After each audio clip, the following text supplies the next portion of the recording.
All right, let's dive into the latest earnings from the insurance giant Progressive. And trust me, beyond all the big numbers, there's a really fascinating story here. One about strategy, a few surprises, and even a peek into the future of driving. So let's get right into it. It's the big question every major insurance company is trying to figure out. And Progressive's latest results? Well, they offer some really interesting clues. They show just how complicated this whole battlefield can get. Winning isn't just about being the biggest, it's about being the smartest.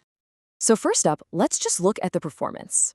On the surface, Progressive had an absolutely incredible quarter, the kind of results that really make Wall Street sit up and pay attention. But let's break down what those numbers actually mean. Let's start with this number, 12%. That's how much their active policies grew compared to last year. Now, what's so amazing about this is that it's on top of a record-breaking 2024. I mean, to grow this much on such a massive base is, as the CEO herself said, almost unheard of.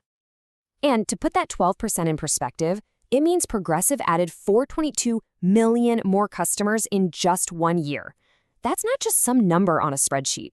That's a huge expansion of their customer base and a major grab of market share. Okay, so growth is great, but is it profitable? Oh yeah. Year to date, their comprehensive income hit a staggering $10 billion. That's over 30% ahead of last year. So the picture looks perfect, right? Record growth, massive profits. But, well, there's a catch. Because hidden inside this glowing report is this really surprising twist from a single state.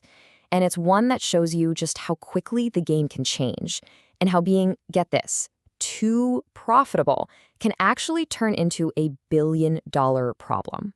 Yep, we're talking about Florida, which happens to be Progressive's largest market. And here, a really unique situation created this totally unexpected liability that kind of flips the whole narrative of their quarter on its head.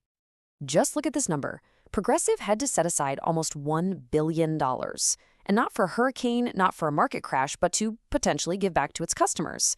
How in the world does something like that happen? Well, the answer is in this very specific state rule, the Florida Excess Profits Law. To put it simply, if an insurer makes way too much profit in Florida over a 3-year stretch, they are legally required to give the extra back to their policyholders. So what caused this profit explosion? It was basically a perfect storm of good things happening all at once. New legal reforms slashed the number of lawsuits and the cost of claims. You add to that a really quiet 2025 hurricane season, and boom, profits shot through the roof, triggering that excess profits law. So how does a CEO react to being too profitable and facing more competition? Well, with this quote. The CEO, Tricia Griffith, she doesn't see this super competitive environment as a threat. She sees it as an opportunity. And that mindset, well, that's the key to understanding what they're doing next. So, if incredible growth creates these weird new problems and competition is heating up, where does Progressive look for its next win? The answer is a very specific type of customer they've nicknamed the Robinsons. So, who are the Robinsons? Think of households that have multiple cars and they bundle multiple insurance products together, like their home and auto. This is a massive $230 billion market where right now, Progressive doesn't have a huge slice. So capturing even a small piece of that pie, that means huge potential for growth. And they're not just crossing their fingers hoping to win these customers over. Nope. They have a methodical, 4-part framework to figure out exactly where and how to grow. They're analyzing everything from rates to regulations, and they've already pinpointed 33 states where they think they can successfully grab more of those valuable Robinson households. Of course, a brilliant market strategy is only as good as the products you're actually selling. So how is Progressive changing up its offerings to appeal to these new customers and just generally stay ahead of the curve? And this brings us to our final section, innovation. It's really a 2-part approach for them, making their current products better for today, while at the same time getting ready for the massive changes of tomorrow. Let's just look at how their auto product has evolved. The main goal is always to get better and better at matching the price to the actual risk of a specific driver. But they're also adding more value. Product 8.9 brought in mechanical breakdown coverage. The new Product 9.0 adds embedded renter's insurance, which is a really clever way to bring customers into their world early on. Now, this is all great for the world we live in today, but the biggest question hanging over the entire auto industry is this one. What happens when the human driver isn't the biggest risk on the road anymore? Progressive has been planning for this shift since way back in 2012, and they're already seeing the effects. The frequency of accidents is down, but the severity, so the cost to fix these cars, is up because they're packed with all this complex tech.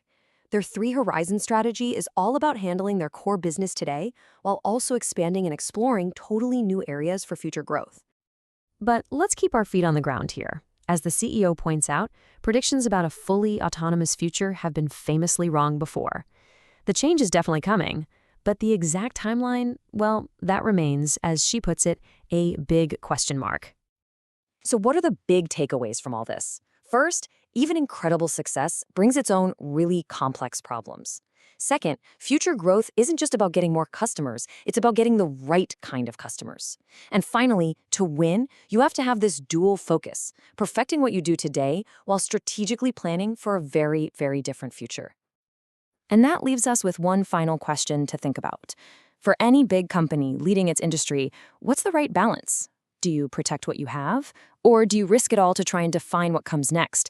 It's that strategic tightrope that companies like Progressive have to walk every single day.